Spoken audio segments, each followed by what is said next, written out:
योगेश जी, अटल TV पे आपका बहुत-बहुत स्वागत है। धन्यवाद।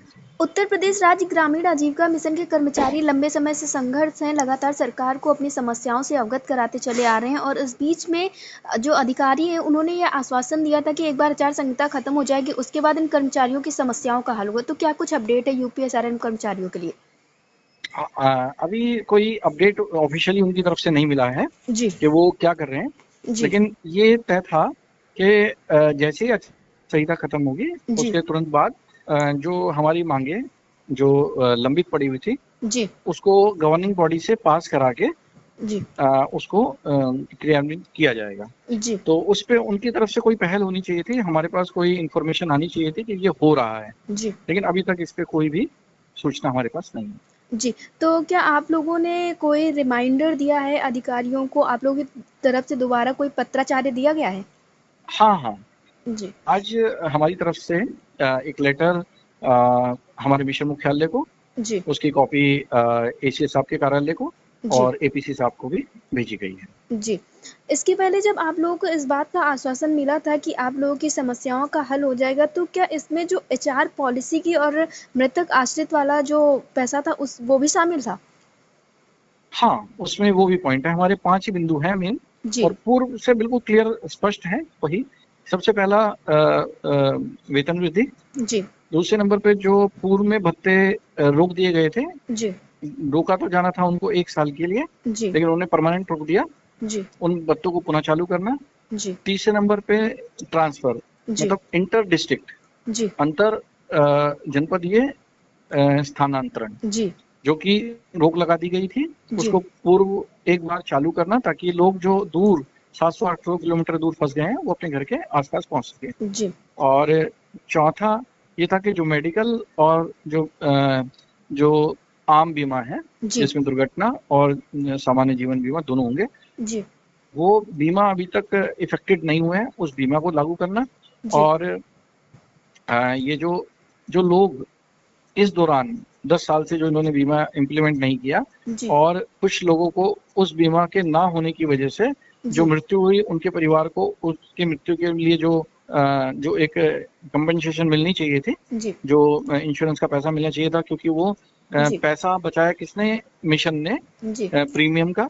जी, तो वो उस पैसे से उनकी प्रतिपूर्ति करें। और जी, जो लोगों को मेडिकल मिलना था लेकिन मेडिकल नहीं दिया गया मिशन की तरफ से और उसकी वजह से लोगों को अपनी जेब से पैसा लगा करके अपना खर्च कराना पड़ा, जी, तो वो खर्च जो किया है उसकी प्रतिपूर्ति ये मांग रखी गई है। और इसके सिवा ये हमारी मांगों में नहीं, लेकिन ये हमारा मेजर पॉइंट है जी, कि आपके पास 10,160 कर्मचारी रखे जाने थे, जी, उसके सापेक्ष आप 3300 कर्मचारियों से काम ले रहे हो, जी, यानी कि आपके पास एक तिहाई ही मैन पावर है, उससे जी, आप एक आदमी से कहीं कहीं थीम का काम ले रहे हो, कहीं कहीं मतलब उससे 3 गुना ज्यादा काम ले रहे हो। जी, तो उस पर प्रेशर है और आप कार्य क्षमता या क्या कहते हैं उसको परफॉर्मेंस बेस को कहते हुए, जी, मतलब खामियाजा उसको भुगतना पड़ रहा है और आप उसका क्या कहते हैं टर्मिनेशन कर रहे हो।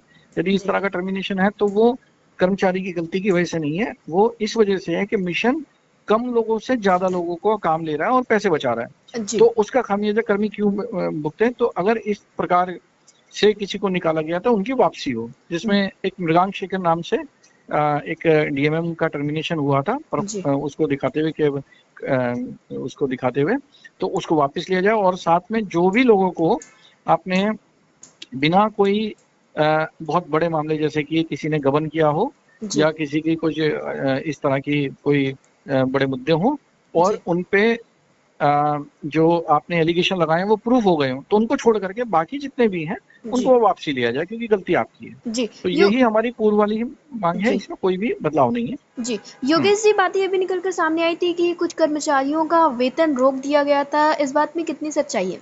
ये बिल्कुल सच्चाई है। जी, देखिए 826 ब्लॉक हैं। जी, सैलरी का तरीका ये है कि जिले से सैलरी बन करके आती है 75 जिलों से, लेकिन जी, वो पीछे 826 ब्लॉक से मंगाते हैं जी, अटेंडेंस कर्मियों की। जी, अब इन ब्लॉकों में ये होता है कि हर ब्लॉक में हर महीने जी, तकरीबन 20, 25, 30 ब्लॉक ऐसे होते होंगे जहां से सैलरी जनपदों को लेट प्राप्त होती है या प्राप्त नहीं होती, वो जी, किसी वजह से उन पे प्रेशर बनाने के लिए सैलरी को रोक के रखते हैं। जी, तो इससे अटेंडेंस जनपदों को लेट होती है, जनपद मुख्यालय को नहीं प्रोवाइड करा पाता, तो जी। उनसे क्या होता है कि उस महीने में उनकी सैलरी नहीं पहुंच पाती। या जी। दूसरा कारण होता है कि कार्रवाई करते हुए, प्रेशर की कार्रवाई करते हुए जो जी। 826 ब्लॉक हैं उनमें से कुछ ब्लॉक अपने कर्मियों की अटेंडेंस भेजता ही नहीं है। जी। ठीक है, जब भेजी नहीं गई तो उनका सैलरी नहीं आती, यानी कि जी। उसको होल्ड कर दिया गया। अब जी। ये एक स्टेप था कि उनकी सैलरी रुक गई। जी। अब एक निश्चित समय के लिए रोकी गई होगी ना, जी। तो वहां पे जाके लॉच ये है कि वो निश्चित समय क्या है इस पे किसी को पता नहीं।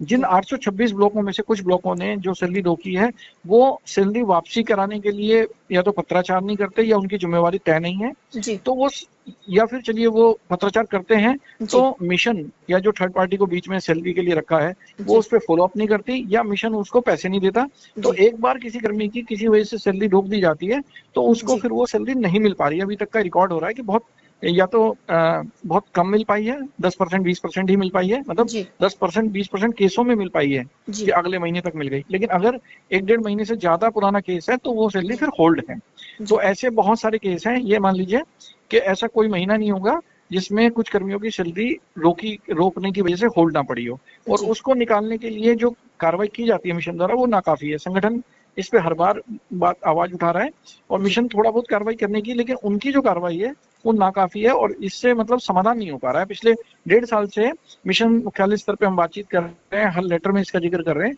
लेकिन अभी तक वो क्लियरिटी नहीं हुई है। जी। मतलब कुछ लोगों की आई जरूर है लेकिन जी। अभी भी बहुत सारी लंबित पड़ी हुई है। जी।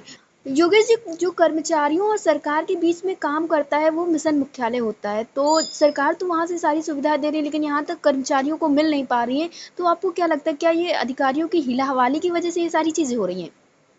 देखिए, सरकार का काम होता है नियम बना करके अनुमोदित कर देना। जी। ठीक है, जी। नियम कैसे बनेंगे इसके लिए डाटा जो भी ब्यूरोक्रेसी है वहां से जाता है, जी। या उसको किस तरह से नियम बनाए जाएंगे इसका जो खाका है वो जी। ब्यूरोक्रेट बनाते हैं। जी। वो चीजों को कई बार सही से प्रस्तुत नहीं करते या फैक्ट को छुपा के रखते हैं। जी। इसके पीछे बहुत सारे कारण हैं। जी। तो इन्हीं वजह से जो हम फील्ड में दिक्कतें देख रहे हैं वो इसी वजह से है। जी।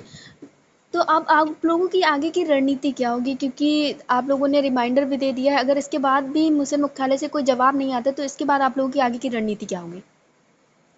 देखिए, अगर हमारी चीजें नहीं होती तो जन आंदोलन होते हैं। जी। अब जन आंदोलन किस रूप में होगा ये उस टाइम की परिस्थितियों के ऊपर डिपेंड करता है, जी। लेकिन ये निश्चित है कि जन आंदोलन होगा। जी। सभी कर्मचारी उसमें प्रतिभाग करेंगे जी। और अपनी मांगे जब तक हमारी पूरी नहीं होती, क्योंकि हमारी कोई मांगे नहीं है, हमारा तो जी। वो है जो हमारी एचआर पॉलिसी में लिखा है और जी। जिसकी वजह से आप भर्ती में आए हैं। जी। अगर वो चीजें नहीं होती तो आप भर्ती में नहीं आते। अब जी। आपको ये कहेगा कि आप छोड़ दीजिए, नहीं।